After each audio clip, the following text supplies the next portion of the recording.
Buenas tardes, ¿cómo están, jóvenes de segundo? Les voy a compartir hoy la corrección de la ficha sobre aguas continentales de América. Una ficha que recibí de varios de ustedes, que le fui haciendo algunas correcciones, pero que hoy, por medio de este video y acompañando con una presentación para que ustedes puedan ir copiando en el cuaderno lo que aparece allí. Esto quiero que quede claro, no deben ustedes tomar apuntes de todo lo que yo digo acá, porque si no se van a volver locos. La idea es que las placas que van a ir apareciendo con información, eso representaría, o lo pongo ahí, como si fuera el pizarrón en el salón de clases. Por lo tanto, lo que ustedes deben copiar es lo que aparece allí. ¿Sí? Ir armando los esquemas, le pueden poner color, lo pueden hacer flecha, lo pueden hacer como ustedes quieran, pero la información tiene que ser la que aparece ahí en esas placas de PowerPoint. Ah, muy bien. También les adelanto que la primera parte de la ficha, como ya hicimos antes, la parte de repaso, no la vamos a corregir específicamente acá, como dice mismo en la ficha, esos conceptos son para que ustedes entren en tema y refresquen en algunos casos y en otros casos se pongan al corriente de conceptos que son importantes, porque ahora cuando ustedes vean la información van a ver que yo voy a hablar de la naciente, del cauce, del caudal, de un río caudaloso, de un río este, un río el otro, y está bueno que ustedes lo tengan claro, ¿sí? Bien, voy entonces a compartirles la pantalla de la presentación. Ahí aparece. Y acá. Bien. Este sería nuestro título de hoy, Aguas continentales de América. ¿Sí? En esta oportunidad, ¿se acuerdan que en la ficha anterior trabajamos con el relieve y fuimos regionalizando el continente según sus estructuras geomorfológicas? O sea, según la forma, el relieve de cada una de las regiones, y lo habíamos dividido en tres partes. Bueno, ahora también los vamos a dividir en tres regiones, pero en este caso vamos a tener en cuenta para hacer esa regionalización las vertientes. ¿Qué serían esas vertientes? Serían, si observamos acá, este es el mapa que ustedes deberían calcar, si se fijan, y la información también, si se fijan en la carpeta que dice materiales, van a encontrar un PDF que tiene material que yo escaneé del libro para que les sirva de apoyo para hacer la ficha. En ese material hay información sobre las vertientes, sobre las características de los ríos y usos del agua y varias cosas que hoy las van a escuchar acá, pero también está el mapa, que es el que ustedes deben calcar, donde se ven los límites, estas líneas acá después, cuando trabajemos con cada vertiente yo se los voy a resaltar, los límites de las vertientes y todos los ríos o los ríos más importantes del continente americano. Si ustedes se fijan, las vertientes tienen los nombres de los océanos que rodean al continente. ¿Qué sería o qué estaríamos hablando en este caso cuando regionalizamos al continente según las vertientes? Bien, vamos a dividir el territorio según el lugar donde nacen, ¿sí?, los ríos y hacia dónde desembocan. Por ejemplo, acá tengo todos los ríos, acá en esta vertiente del Pacífico, que desembocan en el Océano Pacífico. Acá en la vertiente del Atlántico, que después vamos a ver que hay subvertientes, tengo todos los ríos que desembocan en el Océano Atlántico. Y en la vertiente del Ártico tengo todos los ríos que desembocan en el Océano Glacial Ártico. ¿Sí? Si ustedes traen a la memoria el mapa físico, yo se los voy a traer, ahí está. El mapa físico nos ayuda o está absolutamente relacionado con esta regionalización por vertientes porque si buscaron información, ustedes habrán visto que los ríos nacen en puntos altos.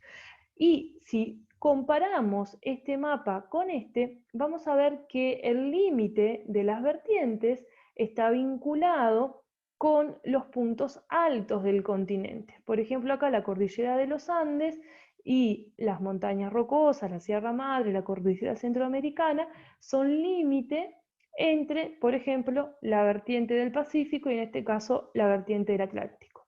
¿Por qué? Porque los puntos altos del terreno funcionan, a mí me gusta decir, como si fuera un techo de dos aguas. Y cuando llueve, cuando se da el deshielo de un pico nevado, ¿sí?, cuando surge agua de forma subterránea, por una cuestión de la gravedad, va a haber una parte del agua que drene, que fluya hacia un lado, hacia una de las laderas de ese punto alto, y otra parte del agua va a ir hacia el otro lado, originando de esa forma ríos que nacen y que discurren, se van hacia un lado o hacia el otro, según la pendiente del relieve.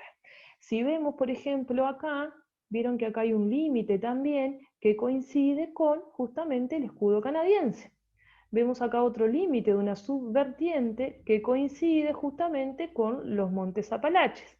Y así podemos seguir. Vieron acá hay ríos que nacen, en este caso van todos a la vertiente del Atlántico, pero que son parte de una cuenca o son parte de otra, del río Orinoco o de la cuenca del Amazonas, y tiene que ver o coincide con el macizo guayánico.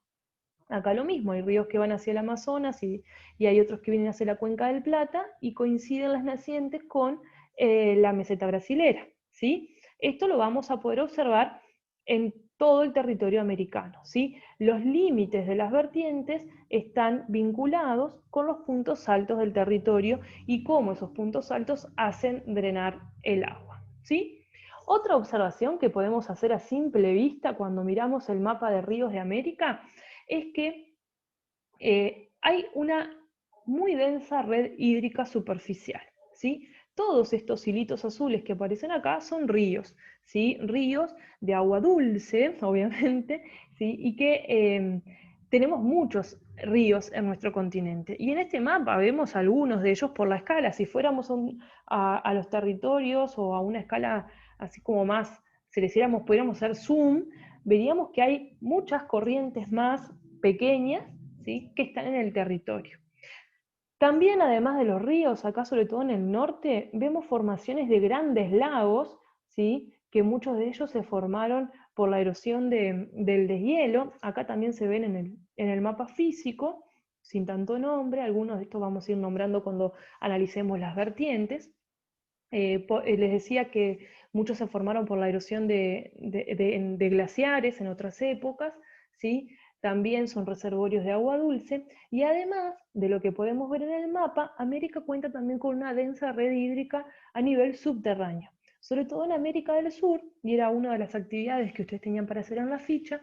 Contamos en América del Sur, esto es como un adelanto de lo que vamos a ir trabajando, con una de las mayores reservas de agua dulce del mundo, que es el acuífero Guaraní, ¿sí? Pero como les decía, ese lo dejamos para el final porque era la última parte de la ficha. Bien, entonces, como les decía, vertientes de América, esto lo vamos a ir copiando en el cuaderno, se regionaliza el continente según la naciente y desembocadura de los ríos. Y como también les decía, teniendo en cuenta ese criterio, vamos a dividir en 3 vertientes. Vamos a empezar por la del Ártico.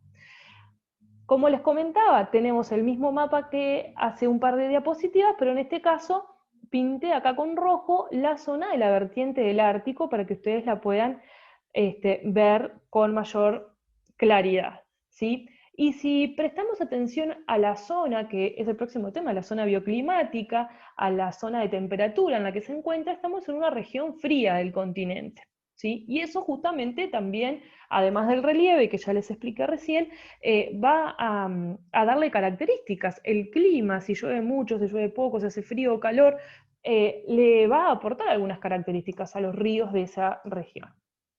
Los ríos nacen en las montañas rocosas y el escudo canadiense, como veíamos en el mapa de relieve, ¿verdad?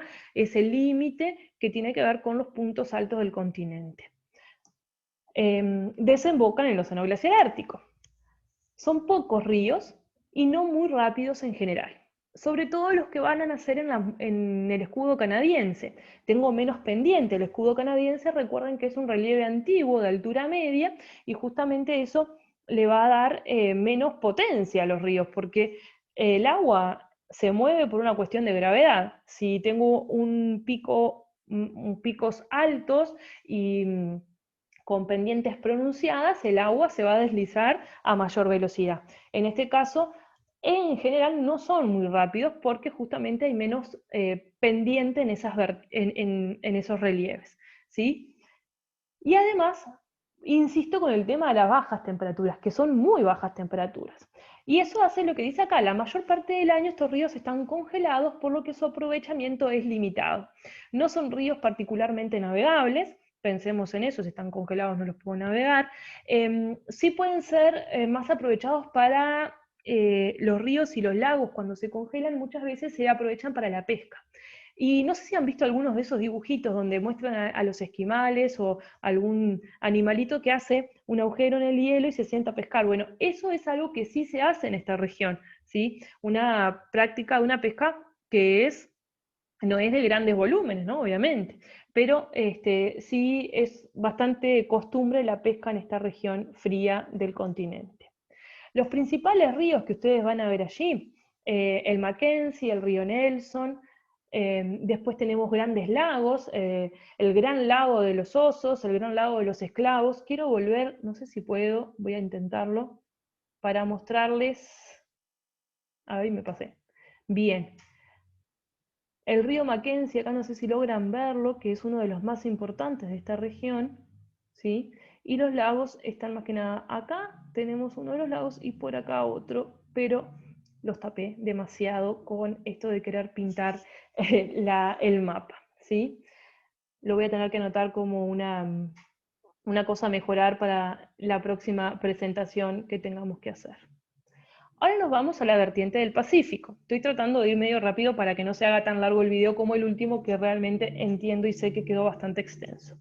La vertiente del Pacífico, si ustedes observan, es todo lo que acá pinté con verde, ¿sí? Es acá también de nuevo.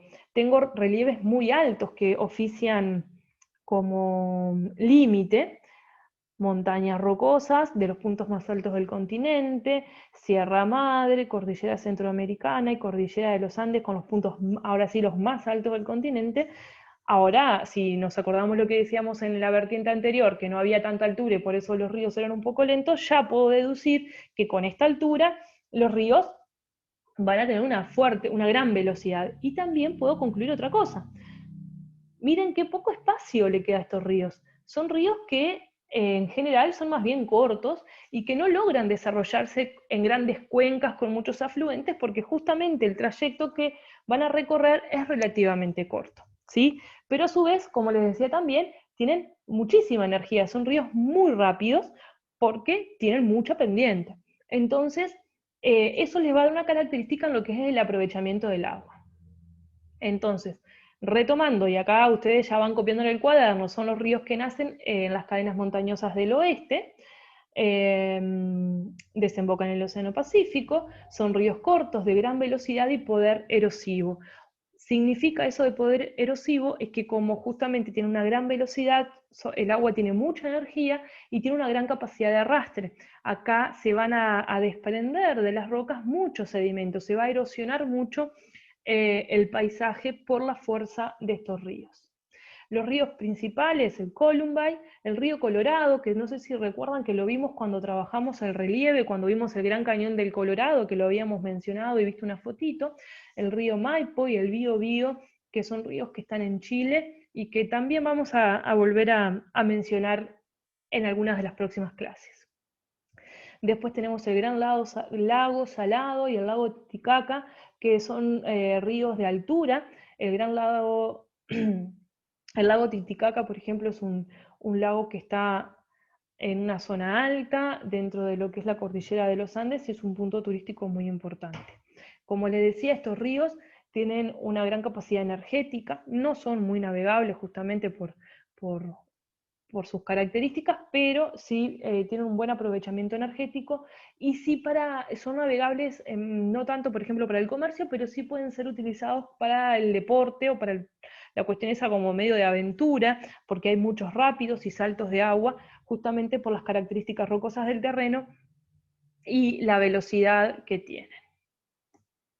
Bien, y acá llegamos a la vertiente del Atlántico, que es una de las que nos va a ocupar más, porque si ustedes se fijan en el mapa, es la que tiene la mayor extensión.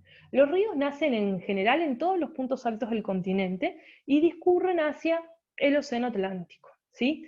Y como tienen mucho espacio, vemos acá Los ríos son ríos que comienzan en puntos altos, van perdiendo velocidad, y acá en estos ríos sí vamos a observar muy claramente lo que ustedes, no sé, espero hayan hecho en el ejercicio 1 y 2, que es el curso superior, un curso medio y un curso bajo o inferior, con las características que eso tiene. A su vez, los ríos coinciden con otros ríos y forman grandes cuencas, ¿sí? Con diferentes nombres y características que ya vamos a ir analizando.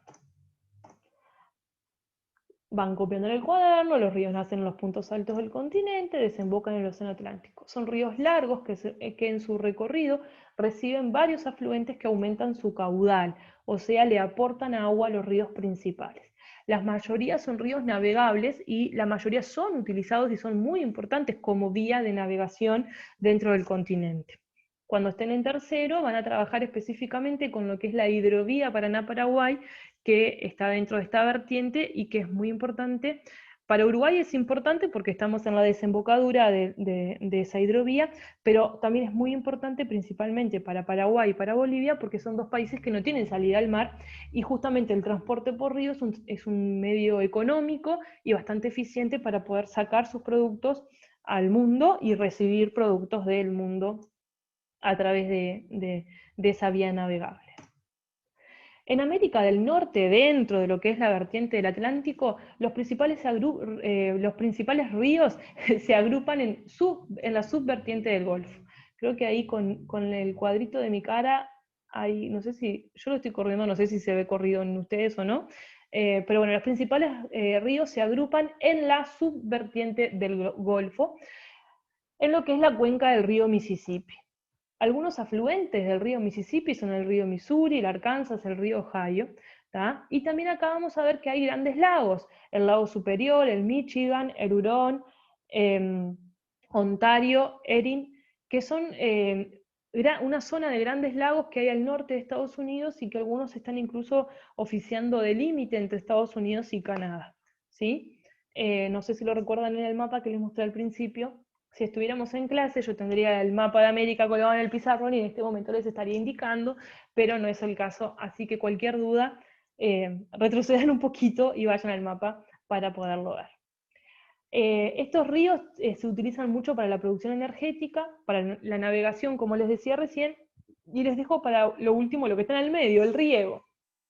Recuerdan, espero, cuando trabajamos con relieve, que en la zona del Mississippi es una región tradicionalmente agrícola y que hoy por hoy cuenta con el área agrícola más intensiva, con la producción más intensiva, mecanizada, moderna y con altos volúmenes de producción. Entonces el uso del agua para el riego es muy importante, ¿sí? Bien, seguimos. En América del Sur, los ríos son de gran caudal y de gran longitud, son ríos muy largos que se agrupan en varias cuencas. Vamos a trabajar con tres. La cuenca del río Orinoco es una cuenca que está en la zona de, si lo fuera a ubicar con un país, en la zona de Venezuela, ¿sí? Los ríos nacen justamente, como hoy les indicaba al principio, en el macizo guayánico y desembocan en el océano Atlántico. El río principal de esa cuenca es el río Orinoco y el río Meta es uno de sus principales afluentes, ¿sí? Dentro de las cuencas que vamos a trabajar en América del Sur, esta sería la más pequeña en extensión y caudal y cantidad de ríos. Y acá tenemos la más grande en extensión, caudal y cantidad de ríos, que es la cuenca del Amazonas. Los ríos de la cuenca del Amazonas van a nacer tanto en la cordillera de los Andes como en el macizo guayánico, como en la meseta brasilera, ¿sí? Y vieron que ahí yo le puse siendo el río más largo y caudaloso del mundo. El río Amazonas es el río más largo y caudaloso del mundo. Por mucho tiempo, cuando yo iba al liceo, por ejemplo, nos enseñaron que el río más largo del mundo es el río Nilo. Y en algunos juegos, como algunos trivial de que vienen en caja y que son un poco viejos, todavía aparece el río Amazonas. En realidad, gracias a la tecnología satelital, se pudo descubrir, porque recuerden que el río Amazonas coincide con la selva, con una zona de selva, y no es tan fácil ir, investigar y estudiarlo ese río. A su vez, Si también recuerdan las imágenes que vimos cuando trabajamos con relieve, es un río muy sinuoso, es un río que tiene muchas curvas, que tiene muchas vueltas y también eso dificulta poder hacer una exacta medición. Gracias a la tecnología satelital se pudo hacer una medición mucho más exacta y por algunos kilómetros el río Amazonas fue declarado el río más largo del mundo. Y vieron que ahí también dice el río más caudaloso. El caudal es el volumen de agua que transporta el río. Y de nuevo, relacionémoslo ahora con la zona en la que está. Yo les decía, está en una selva, una zona tropical de muy altas temperaturas y con abundantes precipitaciones. Llueve todos los días. Eso le aporta al río un gran volumen de agua que lo vuelven tan caudaloso. Y a su vez las lluvias arrastran sedimentos del suelo que hacen que tenga ese color marrón achocolatado que tiene el río Amazonas, ¿sí? También dice ahí, es una importante vía navegable para la región. Y de nuevo, es una selva. Si quisiera yo, si viviéramos en Manaos, que es una ciudad que está casi que en el medio de la selva del Amazonas, sobre el río Amazonas, por vía terrestre sería muy difícil, justamente por lo tupido de la vegetación selvática. El río es una muy importante vía de comunicación para poder ingresar productos o para poder sacar productos de la selva. Y ustedes dirán, ¿y qué voy a sacar? Bueno, en la selva se producen un montón de cosas, hay cosas, algunos productos que están relacionados con las hierbas, con las plantas, con las frutas, pero también hay explotación forestal, hay uso de madera, hay agricultura, incluso hace algunos años se dieron unos incendios enormes que se habían empezado, se quemó parte de la selva justamente para aprovecharlo para la actividad agrícola y se fueron un poco de control, ¿sí? Pero hay actividad, hay población y hay mucha actividad, incluso hay actividad minera, que es todo un tema porque contamina muchísimo el río. La actividad minera del oro que se practica en el río utiliza para separar el oro de otras rocas y otros sedimentos, utiliza el mercurio, que es un metal muy tóxico y que por lo general termina en el río y genera graves problemas para la vegetación y para los animales, ¿sí? Si estuviéramos en clase, podemos estar mucho rato hablando de esto porque es un tema que me gusta mucho. Bien, algunos afluentes del río Amazonas, que si ustedes se fijan en el mapa de ríos, es el ramillete más grande de ríos del continente en cuanto a longitud y en cuanto a cantidad, tiene un montón. Pero algunos es el río Madeira, el río Negro, es el río Tapajo. El río Negro que no es el mismo que el nuestro río Negro, es otro río Negro que está un poco más al norte. ¿Sí? Bien, ¿cómo extraño los mapas, chiquilines? El mapa es fundamental para trabajar en geografía y me está faltando esa herramienta ahí de contención. Por último, vamos a trabajar con la Cuenca del Plata. Y acá vieron que dice integrada por el sistema Paraná, Paraguay y el río Uruguay. Es muy importante acá, porque vieron que cuando dijimos la cuenca del Mississippi, el río principal era el Mississippi. En la cuenca del Orinoco, el río principal es el Orinoco. En la cuenca del Amazonas, el río así como principal es el Amazonas. Y en la cuenca del Plata, el río principal no es el río de la Plata. Porque el río de la Plata no es un río. El río de la Plata se llama así, pero en realidad es un estuario, es una zona de desembocadura en un lugar donde desemboca el río Paraná y Paraguay y el río Uruguay, y donde las aguas dulces de esos ríos se mezcla con el agua salada del Océano Atlántico y forma ese bioma, ese ecosistema de estuario que justamente tiene esa característica, tiene una influencia de agua dulce y de agua salada, y ahí se genera vegetación y fauna y flora que justamente está adaptada a esos cambios de salinidad en el agua, porque si ustedes alguna vez, por ejemplo, fueron a la Costa de Oro, fueron a Atlántida o al Parque del Plata, ustedes van a ver que según el momento del día, el momento del año, según el viento, según un montón de cosas, a veces el agua está más marrón y más parecida a agua de río, y hay días que está mucho más clara y mucho más salada y con más características oceánicas. Y cuanto más hacia el oeste me voy, cuanto más me acerco a la desembocadura de los ríos y me alejo del océano, voy viendo justamente que el agua es más de río, más similar al agua del río, y va perdiendo las características del agua del océano, ¿verdad? Y al revés, cuanto más hacia el este voy, está más oceánica y menos de río, hasta llegar más o menos a Punta del Este, que es cuando arrancaría el océano Atlántico en todo su esplendor, más o menos. ¿Está? Bien. Entonces, ¿qué es importante saber acá? Que el Río de la Plata no es un río. Ustedes ya lo saben, pero se los recuerdo. Por lo tanto, cuando yo les pregunto en algún momento cuáles son los ríos principales de la Cuenca del Plata, nadie va a poner el Río de la Plata. Vamos a poner Río Paraná-Paraguay y Río Uruguay. ¿Vieron que dice Sistema Paraná-Paraguay? Porque justamente el Paraná, que nace, si tuviéramos el mapa, nace como viniendo de Brasil, como viniendo... Es horrible así, chiquilines, pero tenemos el río Paraguay, que tiene se ve como un poquito más vertical, se une con el río Paraná, que viene de Brasil, y juntos desembocan en el río de la Plata. Les pido por favor que recurran a los mapas de las diapositivas anteriores para poder ver esto que les estoy tratando de explicar muy mal usando las manos, y que encima ustedes me van a ver en espejo, o sea que va a ser un desastre esto.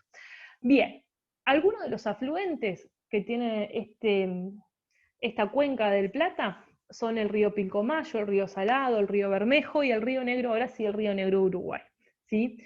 Los principales usos del agua, bueno, para el riego y también para el tema de la ganadería, que ahí creo que no lo puse, porque recuerden que acá tenemos una zona agrícola ganadera histórica, ya lo habíamos visto con el relieve, ¿sí? Para el consumo humano vamos a encontrar un montón de ciudades próximas a los ríos que utilizan el agua para el abastecimiento de las personas, la generación de energía. Tenemos muchas plantas hidroeléctricas. Por traerles un ejemplo que ustedes de repente pueden conocer, la represa de Salto Grande, que es un proyecto binacional entre Argentina y Uruguay. La navegación, hoy hace un ratito les adelantaba eso de la hidrovía Paraná-Paraguay como un sistema muy importante y que en tercero lo van a profundizar, ¿sí? Bien, creo que hasta acá llego con la presentación, buenísimo, dentro de todo no se me hizo tan largo. Pero ahora voy a dejar de compartir la pantalla y para terminar, creo que es acá, para terminar les voy a volver a compartir pantalla, pero en esta oportunidad es para mostrarles, déjenme ver, un video sobre, ya sé cómo hacerlo, esperen un segundito porque ahora encima aprendí cómo hacer para que ustedes lo escuchen y que no me pase como la otra vez que lo tuve que anexar aparte. Les decía, el video que les voy a compartir es sobre el acuífero guaraní, porque me parece muy importante. Ustedes tienen una actividad para hacer del acuífero, es un reservorio de agua dulce muy importante. Si ustedes van a las termas, por ejemplo, van a estar allí con agua que aflora del acuífero guaraní, por eso tiene esas propiedades, no sé si decirle medicinales, pero sí como muchos minerales y demás. Bien, entonces lo que les voy a compartir es un videíto que es un poquito largo, dura como unos 13 minutos más o menos, pero que explica bien claro cómo se formó el sistema de acuífero guaraní, cuáles son las leyes o los acuerdos internacionales que hay con respecto a eso. Es un video que no es nuevo, pero es lo único que hay en este momento producido por organismos oficiales de los países que integran el acuífero guaraní, que ustedes ya saben que son Uruguay, Paraguay, Brasil y Argentina, ¿sí? Bien, les voy a compartir entonces ahora de nuevo la pantalla en un segundo. Acá debería aparecer. Acá. Y le tengo que apretar esto de que se escuche el video. Espero de todo corazón estarlo haciendo bien. Y ahí.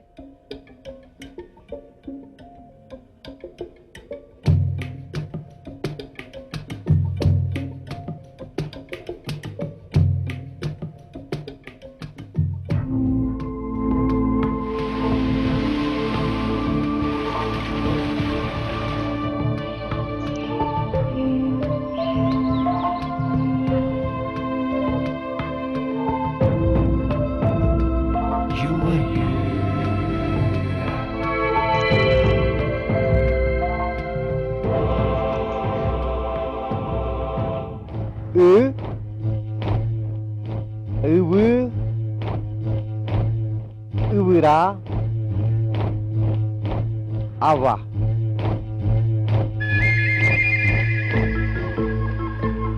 Agua, hábitat de dioses, héroes y sirenas del universo mágico de los primeros moradores de América. En tupí guaraní, un sonido único, primitivo, un sonido que nos remite a memorias perdidas en el tiempo.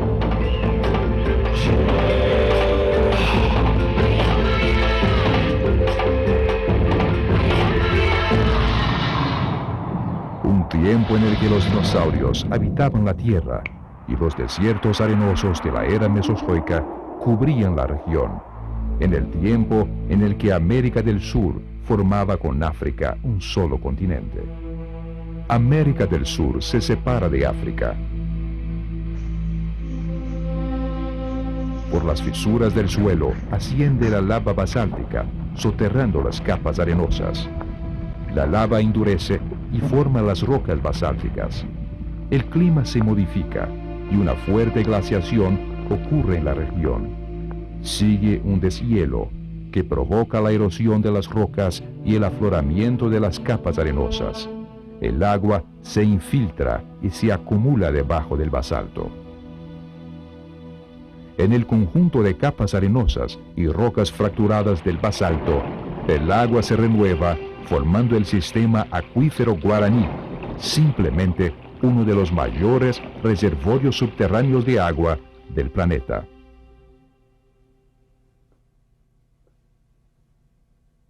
Não se trata de pensar a rocha e a água de maneiras separadas. No aquífero, rocha e água constituem um mesmo corpo, onde a água está armazenada nos pequenos poros entre os grãos minerais da rocha ou entre as fraturas. El Guaraní es un acuífero transfronterizo, localizado en la región de la Cuenca Geológica de Paraná, en el sudeste de América del Sur, abarcando áreas de la Argentina, Brasil, Paraguay y Uruguay. Su superficie total es estimada en 1.190.000 kilómetros cuadrados, así dividida.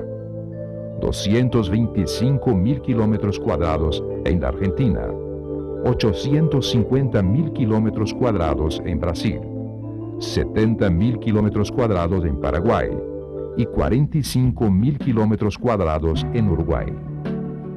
Muchas ciudades de la región centro-sur del continente sudamericano están prácticamente situadas sobre el acuífero. En ellas viven cerca de 24 millones de personas, mientras que 70 millones están en áreas directamente influenciadas por el guaraní. El nombre guaraní fue propuesto en una reunión en Curitiba, Brasil, un 26 de mayo de 1996. Fue aceptado por los hidrogeólogos allí presentes y afortunadamente fue utilizado internacionalmente a partir de ese momento. El agua del acuífero Guaraní infiltrada en la roca de areniscas representa aproximadamente 37.000 kilómetros cúbicos de reserva de agua de distintas calidades, o sea, 37 billones de metros cúbicos correspondiente a un lago del tamaño de Uruguay, con 200 metros de profundidad. El acuífero se reabastece con el agua de las lluvias, que penetra en las fisuras de las rocas en las áreas de afloramiento, en una cantidad de cerca de 80 kilómetros cúbicos de recarga por año, que es el volumen de agua que podría ser utilizada constantemente. En algunas regiones existe conexión entre las aguas superficiales y las aguas subterráneas. Estas contribuyen para formar ríos, lagos y áreas húmedas. En otros casos, son las aguas superficiales que alimentan el acuífero. Sin embargo, ocurren áreas donde las aguas se encuentran confinadas bajo el basalto y son alcanzadas por medio de pozos. También ocurren bolsones aislados completamente. En estos bolsones, el recurso subterráneo no es renovable. El acuífero Guaraní tiene un inmenso potencial para suministro de agua potable a toda la población localizada en su área de influencia. Las aguas del acuífero pueden ser encontradas en profundidades que varían de 50 a 1.500 metros. En algunas regiones, la presión natural hace que el agua surja sin necesidad de bombeo, pudiendo alcanzar un caudal de 300 litros por segundo.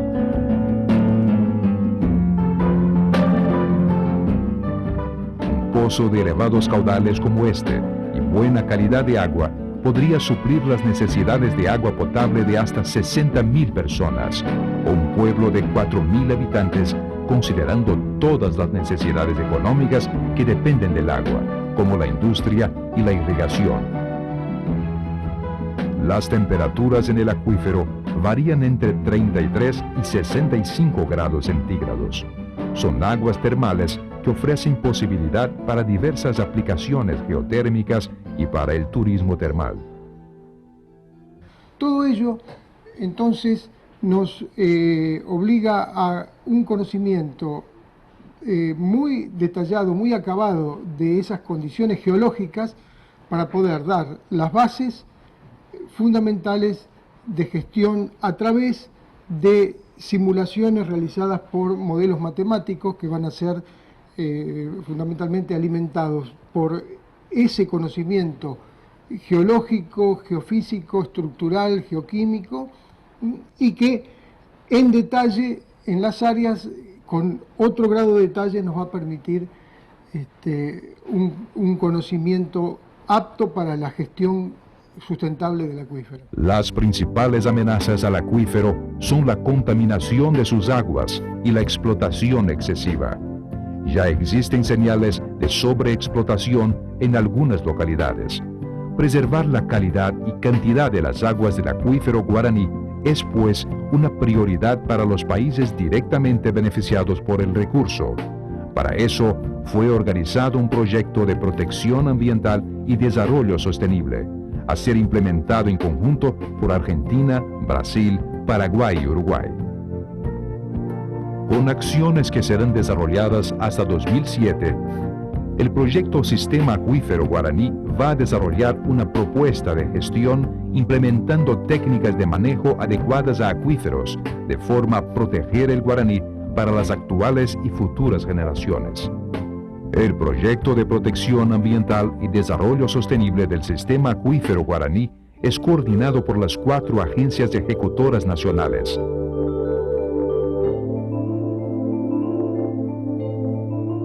Subsecretaría de Recursos Hídricos del Ministerio de Planificación Federal, Inversión Pública y Servicios de la Argentina.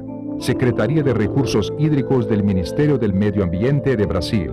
Dirección General de Protección y Conservación de Recursos Hídricos de la Secretaría del Ambiente de Paraguay y Dirección Nacional de Hidrografía del Ministerio de Transportes y Obras Públicas de Uruguay.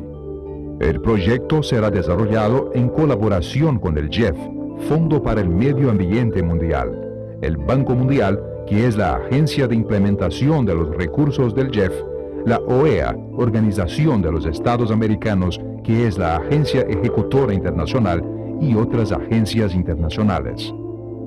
El proyecto fue organizado en distintos componentes interrelacionados, abordando la expansión de la base de conocimiento sobre el sistema acuífero guaraní, aplicando modernas técnicas de levantamiento e interpretación de datos de geología, geofísica, hidroquímica e isótopos ambientales. Para completar la información existente, serán construidos modelos de flujo del sistema acuífero que permitirán una mejor evaluación de las áreas de recarga y descarga y de los distintos escenarios de uso, así como su vulnerabilidad y riesgo de degradación. Los datos de uso y explotación del acuífero serán actualizados por medio de la instalación y operación de una red inicial de monitoreo de pozos. El conjunto de datos y mapas generados por el proyecto será organizado en un sistema de informaciones a ser gerenciado y mantenido por los 4 países vía Internet. El acceso a las informaciones, la participación pública, la difusión de los conocimientos hidrogeológicos y la educación ambiental serán fomentados para desarrollar una nueva conciencia que permita evitar el desaprovechamiento de las aguas y involucrar a la ciudadanía. Lo objetivo es integrar la población en la gestión de recursos hídricos, que es un compromiso de todos. 2 de los proyectos son transfronterizos y están asociados a usos actuales y emergentes de las aguas subterráneas. Son ellos: Proyecto Piloto Concordia Salto entre Argentina y Uruguay, que va a desarrollar el uso integrado de las aguas termales en una porción confinada del acuífero. Y proyecto piloto Rivera Santana do Livramento entre Uruguay y Brasil, para elaboración de un plan conjunto de gestión en áreas urbanas y rurales en una región de recarga. El tercer proyecto piloto en la localidad de Itapúa, en Paraguay, va a contribuir para una mayor comprensión de las características del acuífero y su interacción con el uso agrícola del suelo. El cuarto proyecto piloto en Ribeirão Preto, en Brasil, va a constituir una experiencia de gestión en área de intensa explotación y alta concentración poblacional. Seguramente uno de los aspectos más interesantes que tiene el proyecto para el acuífero guaraní es este aspecto protectivo, el hecho que 4 países de las Américas se pongan de acuerdo en proteger un recurso antes que el recurso esté en una situación de colapso.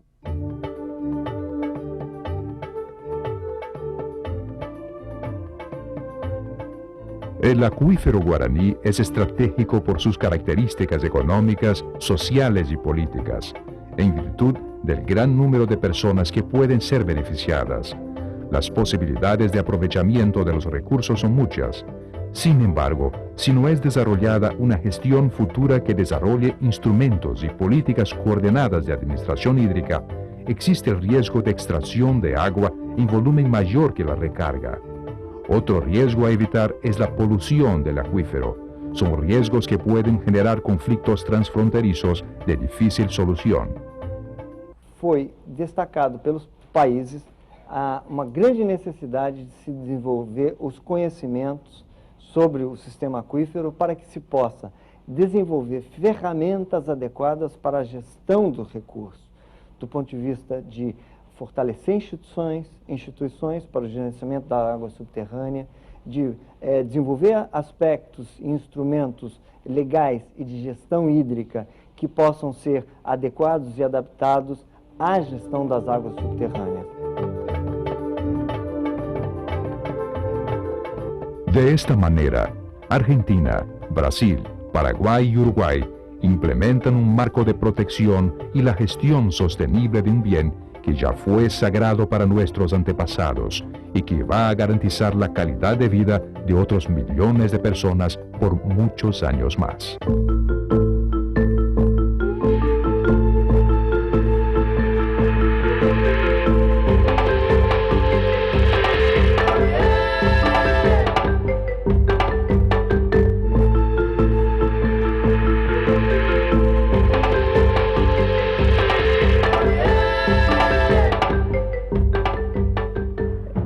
Jata pe orere kwape manduana ore mitang vekpera.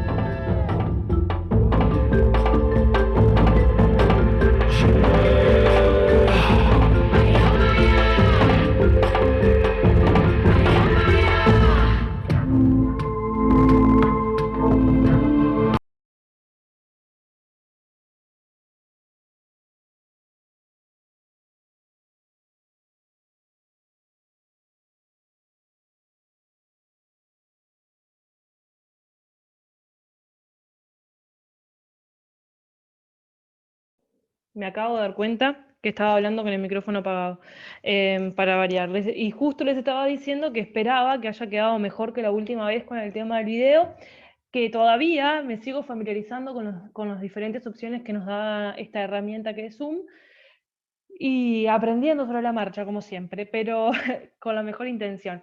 Espero que haya quedado bien. A mitad del video, al principio del video, me di cuenta que tenía el micrófono prendido y no sabía si eso estaba generando algún tipo de interferencia. Traté de mutearme, no sé si ustedes vieron o no vieron eso, espero que no, pero bueno, nada, despedirles, que sigan haciendo las tareas, que sigan viendo los videos, que esta es la forma que tenemos por el momento de comunicarnos y de poder avanzar, que me escriban cada vez que necesiten o que tengan alguna duda con respecto a una tarea o con respecto a lo que necesiten, y que realmente espero nos podamos encontrar pronto, pero sí está bueno que ustedes ya tengan el material organizado, ya tengan el cuaderno completo cuando nos volvamos a ver. No dejen de trabajar, hay que seguir con esto, que sé que es un esfuerzo para todos, pero hay que seguir intentando.